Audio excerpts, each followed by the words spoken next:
Hello, and welcome to Listen and Build, a conversation with leaders and builders. I'm Dr. Alyssa Birnbaum, and I'm here with Dr. Jeff Yip.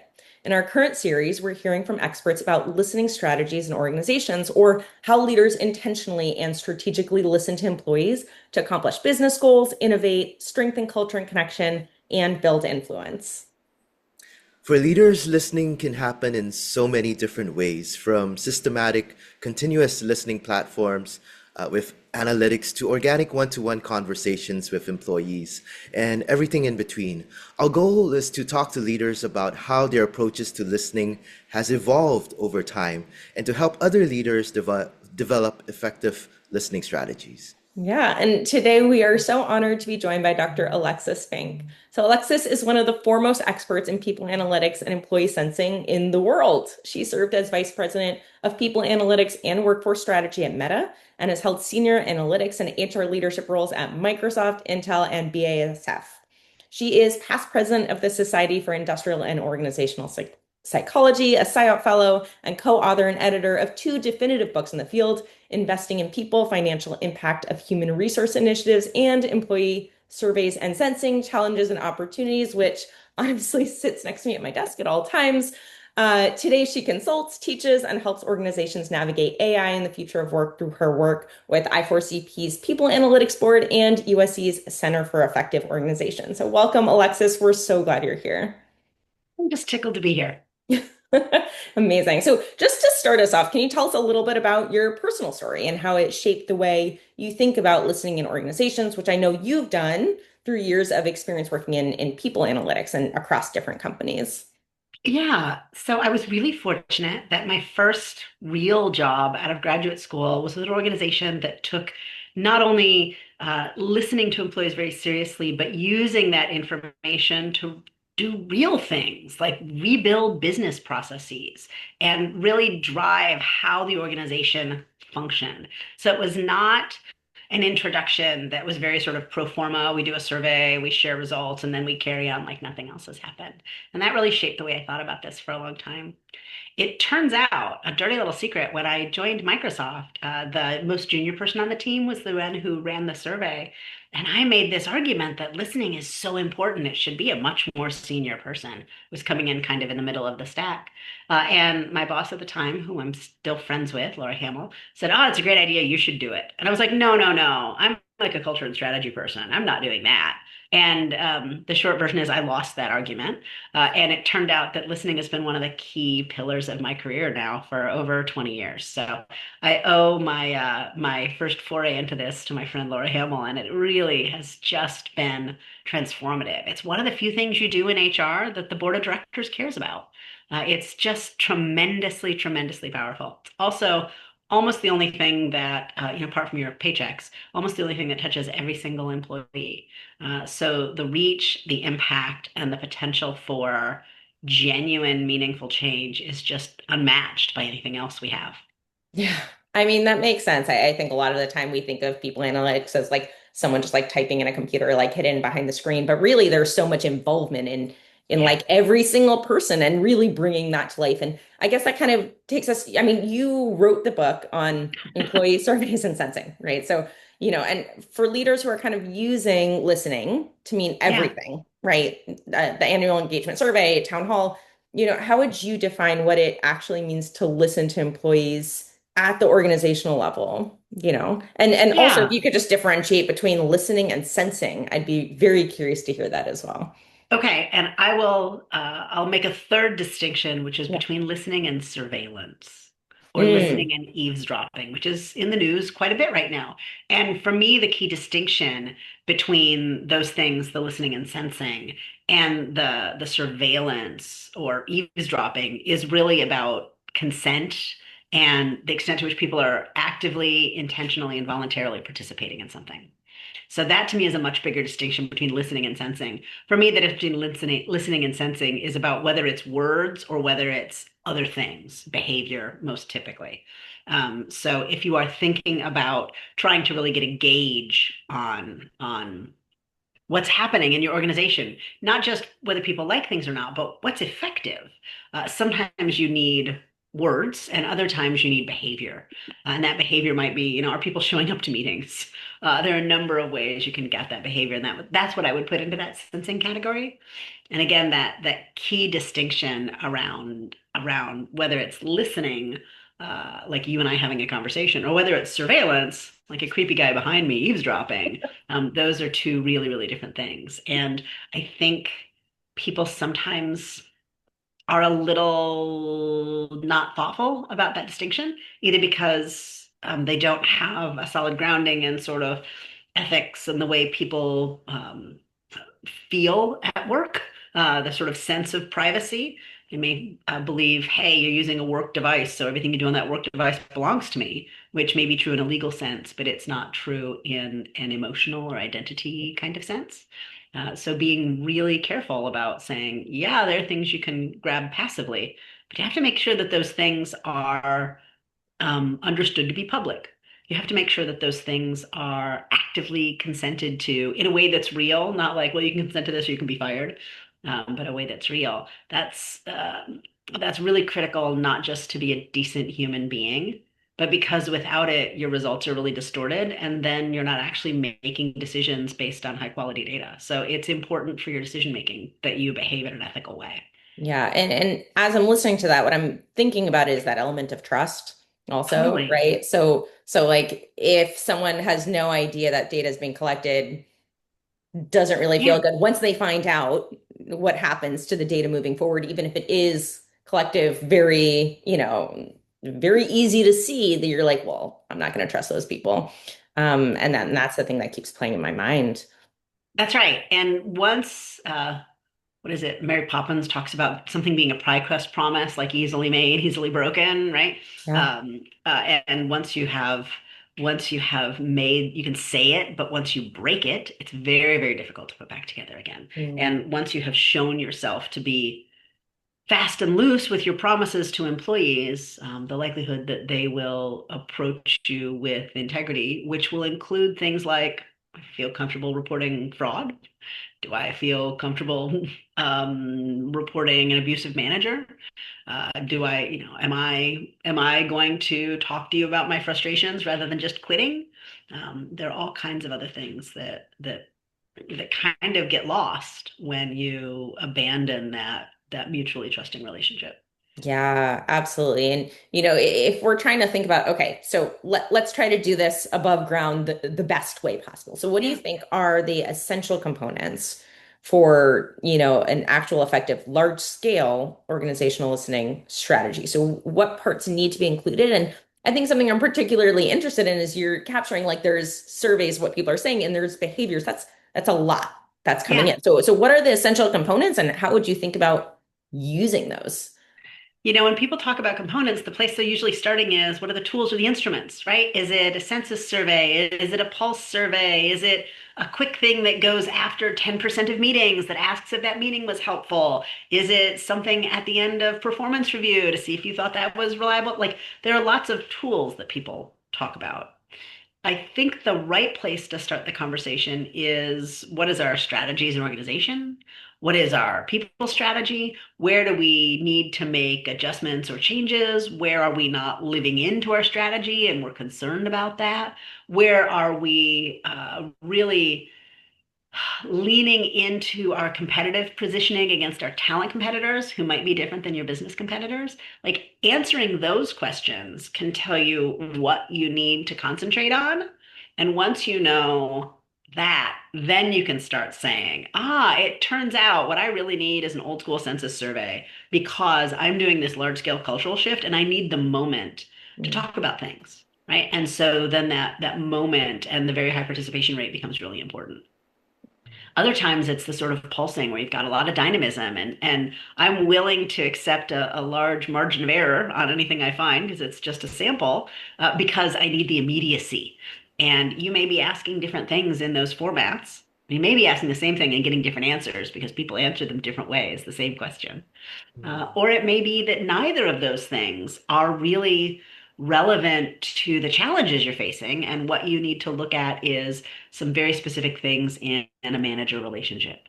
You need to look at some very specific things in project assignment and project health. You need to look at some very specific things in customer attitudes, like whatever it might be. Once you have a clear idea of the content that you're interested in and the moments that influence that, then you can go about figuring out, am I asking a question? Am I watching behavior? Am I doing some kind of combination? Is there an immediacy here? Or am I looking at things that are more global and durable? Then you can start to put together a strategy for listening and sensing that actually helps move your organizational strategy forward. Yeah, Mm. Alexis, that's really powerful. What resonates is like going beyond tools to thinking about listening as a strategy to start first with like, what are we listening for? And then Yes. how we would listen. What is your approach to building a listening strategy or for an organization that's starting to invest in listening? Where do they start in terms of thinking about a listening strategy? So it seems really silly, but there is still such power in the annual census survey or Mm, biannual, as some organizations do. Essentially, something where you are curating a list of things that are part of a signal. If you're starting a strategy, you want people to now know I'm listening to you and I'm paying attention. So rather mm, than using your vendor's standard questions, figure out what's important to you. What are the things you're willing to make a change around? Because don't ask a question you're not willing to respond to.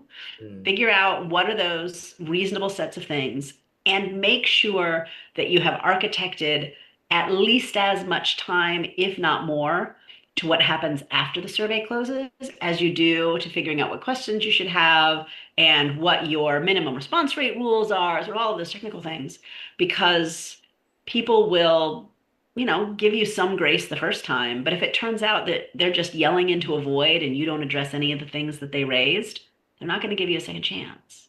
And mm, if you don't ever mention that survey again, or you don't say, wow, here are three things we're going to do better as a leadership team, and your manager doesn't come back and say, I didn't realize this was true for our team. Here's the thing I'm going to do differently based on what I have learned now, then that trust we just talked about a minute ago is broken. And it's mm, broken really early on, and it's hard to get back. mm, So, what I would emphasize in starting a listening program is actually worry a lot less about the instrument and maybe even worry less about the questions than mm, about this as an organization development and organization change effort.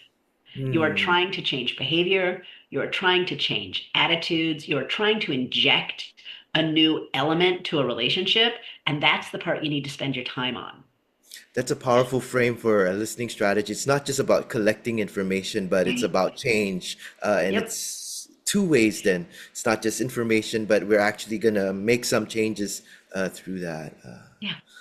Thanks. Yeah. And, as we're thinking about the more and more data that people have accessible now, right? So now we're having Mhm. the problem of we need to collect all this data and we have all this data. And you're saying that one of the biggest gaps is actually translating into something useful, actually sitting down and doing something about it. So Yeah. what should people do with all of this information? Like, how do you think it's the best way to navigate this? Like, I know having a strategy sounds really good, and I'm sure a lot of teams are thinking like, yes, let's just create a strategy and then we'll know what to do. But for people that really need a little more hand holding, like what would you Yeah. kind of suggest from there with all this influx of more and more and more data that you're starting to gather? Yeah, the challenge is you're right, the signal to noise ratio is pretty out of whack. And a lot of that signal is not terribly useful. There are a lot of signals that are transactional and not particularly content rich. And so if you are really just on the starting blocks and a little bit overwhelmed, in keeping with that theory that you absolutely have to do something that you will be able to action, then my Mhm. advice would be find something that you have the power to do action around. So it might be if you are sitting in an HR group, the one thing you might have the most leverage over is how you support careers internally. So internal mobility. And so beginning listening around internal mobility, what people find frustrating, what their aspirations are, what their needs are, what they specifically wish their managers would do differently, what resources have been helpful for them. It is not a program evaluation. it's, hey, here's what's working well for you. And then you're doing some things on the back end and saying, our employees who are the most effective, who have the highest performance ratings, who have promotion rates at, 50% higher than their peers. What is true for them when we ask what's been working well for you? Okay, how do we make that true for other people as well? And if it turns out that's part of a manager relationship, or that's about the learning investment in that particular career pipeline, that starts to give you clues what you can do to help kind of share the wealth with other people in the organization. So some of it would be make sure you're tying something that would you have the power to do action around, and realize that almost all of the interesting stuff is going to be granular somewhere. It's not just going to be at the global, this is true for everybody level. Um, the sort of old saying is, if you have 1 foot in a bucket of ice water and on a bucket of boiling water, on average, you feel great, which is true for neither of your feet, right? So how do you find those segments that are meaningful? Mm. And meaningful might not be location and tenure. Meaningful might be the career pipe that you're in. Meaningful might be the performance ratings of the manager that you report to. Meaningful might mean any number of things that you can now start to parse so you can find what are the places where our organization works really well, and how do we figure out what's different about what works well and where there's struggle, and start to apply those lessons to the places that are struggling more, that don't have the same Mm. great experience. Yeah, I mean that makes a lot of sense. I think at this point we're so enthralled by all this information coming in, and we're Yeah. not thinking at a practical level of like, okay, what's the actual lever I can make a difference in? I guess like just one follow-up is a lot of the time I know the people that are collecting the data might have this step back and like, okay, here's the strategy, here's what we can actually change. What happens when there's tension in what's happening around? So with leaders, right, actually implement like how do you kind of navigate that? And I'm sure you've dealt with that in the Yeah. past. So what happens if there's some kind of contradiction or tension, believe what between what you have heard from people, Yeah. like actually truly heard from the segment that and you know that you can make changes versus the people on top who are kind of with you asking for more dashboards, asking for, like to just like parse out and try to manipulate maybe the data or finagle things so that it conforms to what they want. Yeah, p-hacking is not just something that academics do, right? You can Yeah. slice and dice enough ways and finally you find something that validates your worldview. And it's interesting because some leaders come with a curiosity and courage to be interested in what's happening and willing to be have their priors revised, right? They're willing to be smarter now than they were 5 minutes ago, and they don't feel threatened by that. Mm. And there are other leaders who are a little bit more ego bound, and they are very convicted that their beliefs are true.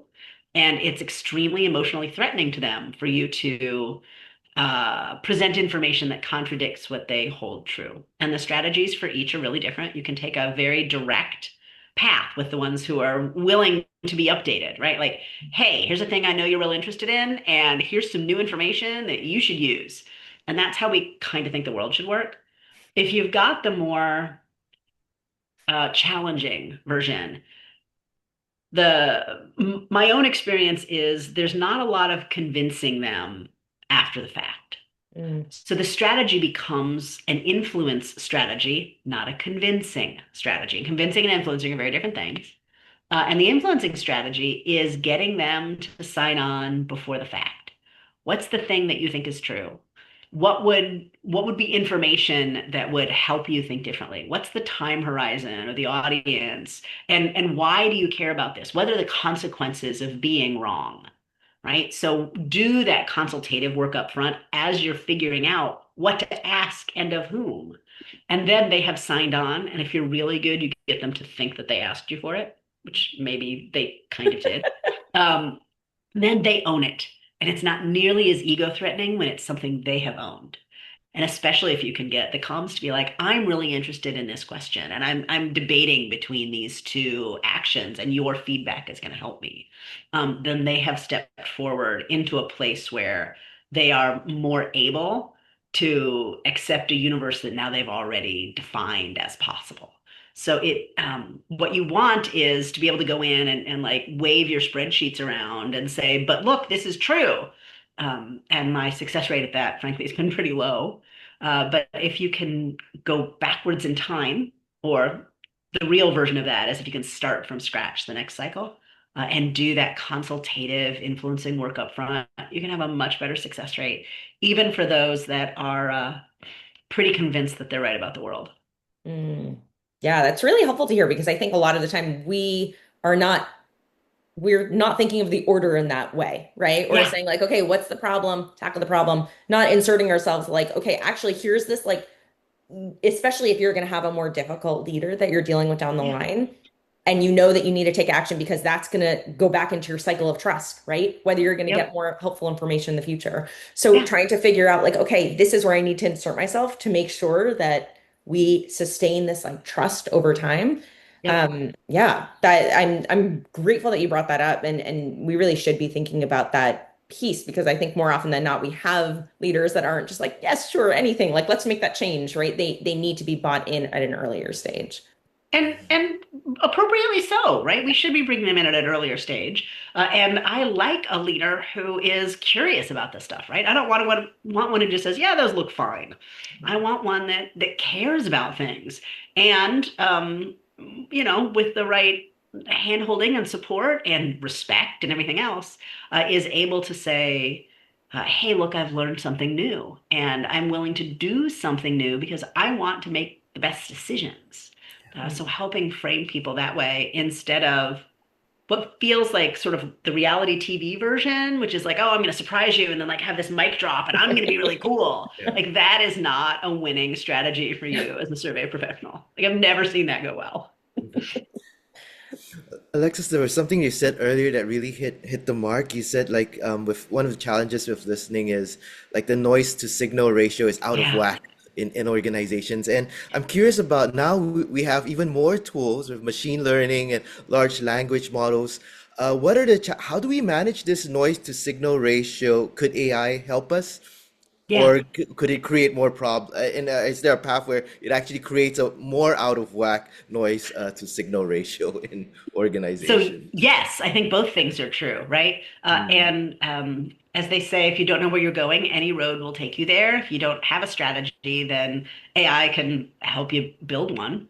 mm, It may not be the one that is appropriate for you, but it'll sure help get you off the starting blocks. The amount of content that can be produced now can be pretty overwhelming. A lot of where I think the value in listening comes from is the ability to do the sense making. So to mm, come up with some coherent narratives. And there are really powerful tools that AI can help us go through. I don't know if you've ever tried to read 60,000 employee comments, but it's not fun. And natural language processing has been able to help us with that for more than a decade. So you need to do some a priori work, like here are the things I'm really interested in, and by the way, let's do some testing.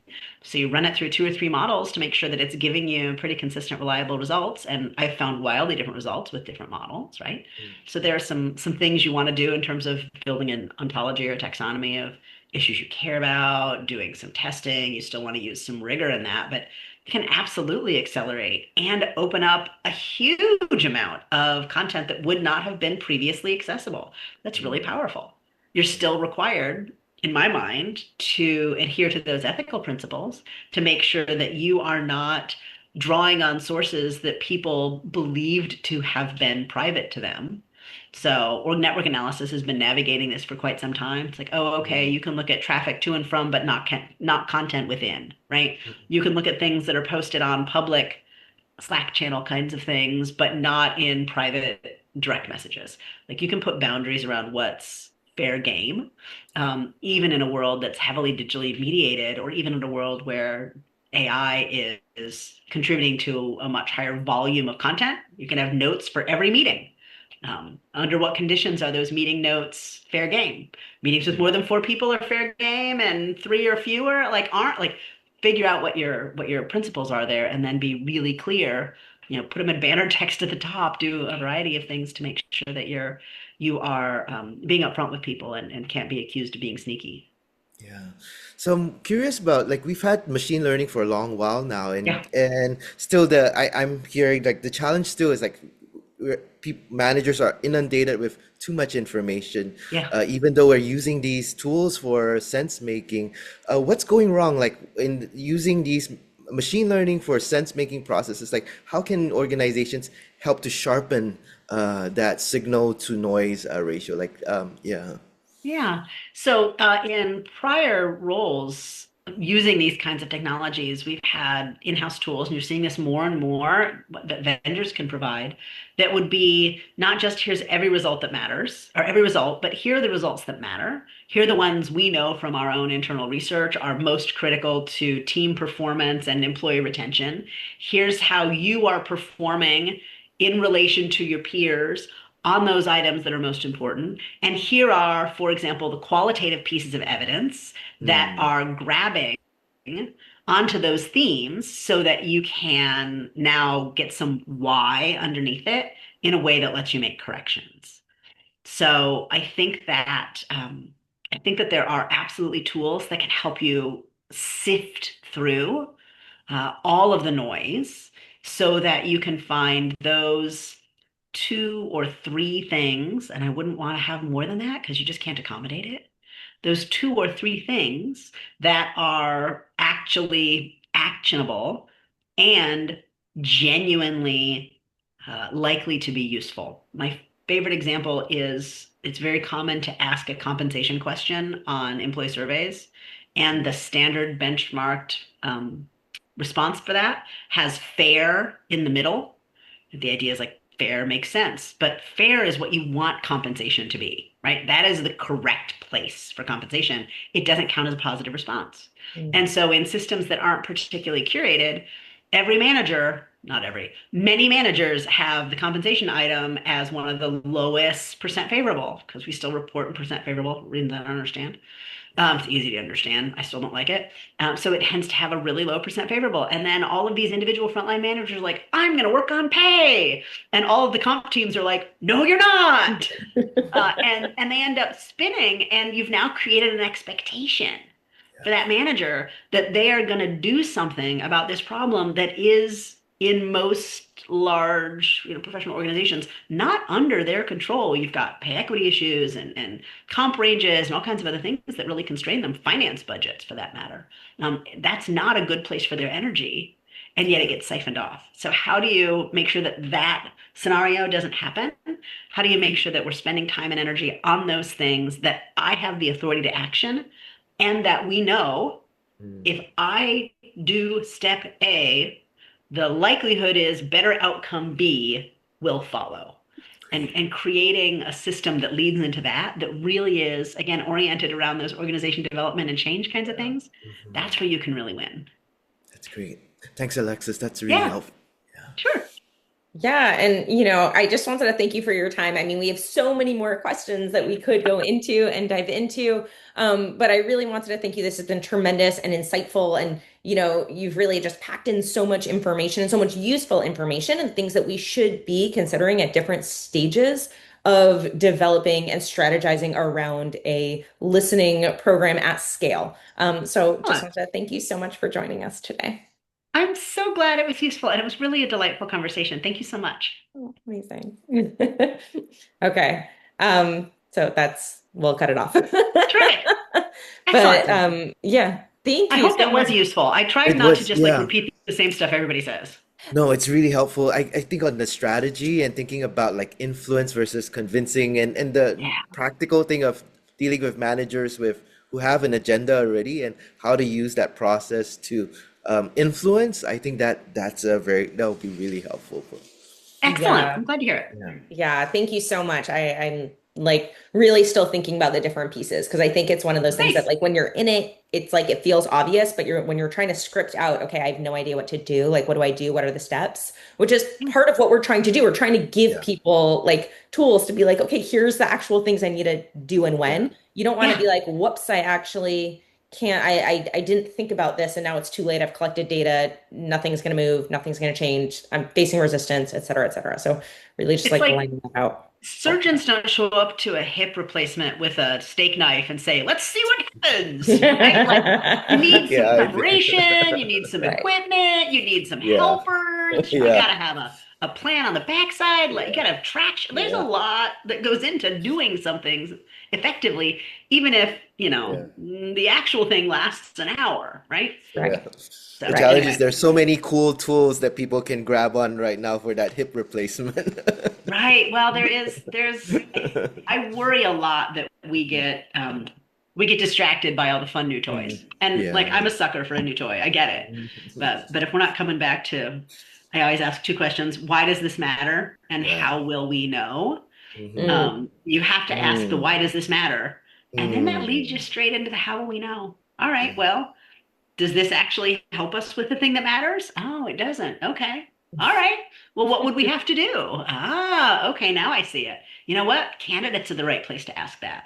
mm. Yeah. People 6 months after they've left, that's the right place to ask that, right? Yeah. Anyway. Yeah, totally true. And when you're talking Yep. about, I know we need to let you go. When you're talking about Yeah. the monitoring systems, like I was helping out a company at one point and they were doing monitoring and they're like, yeah, this is so much useful information. And it was like you were looking at the data and they were collecting so much of it, but it wasn't actually useful. Or it was like just Right. broad strokes of like sentiment data. They're like, these were all positive. And you're like, Who that's, cares? yeah, those are like you're collecting all these emails that now people don't trust you on the back end. And then what is, it's just, There's a lot of that I actually think is just like emotional regulation for leaders, right? yeah. The world is uncertain Mm. and they want certainty.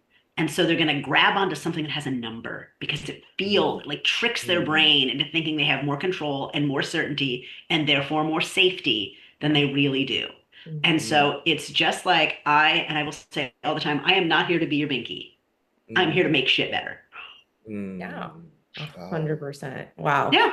Okay. Well, thank you Thank you. so much. Thanks, Yeah, Alexis. and I hope And you have a great I'm rest of your happy to day. also have like an additional or more in-depth conversation at a later time since I Yeah. totally screwed up our time together.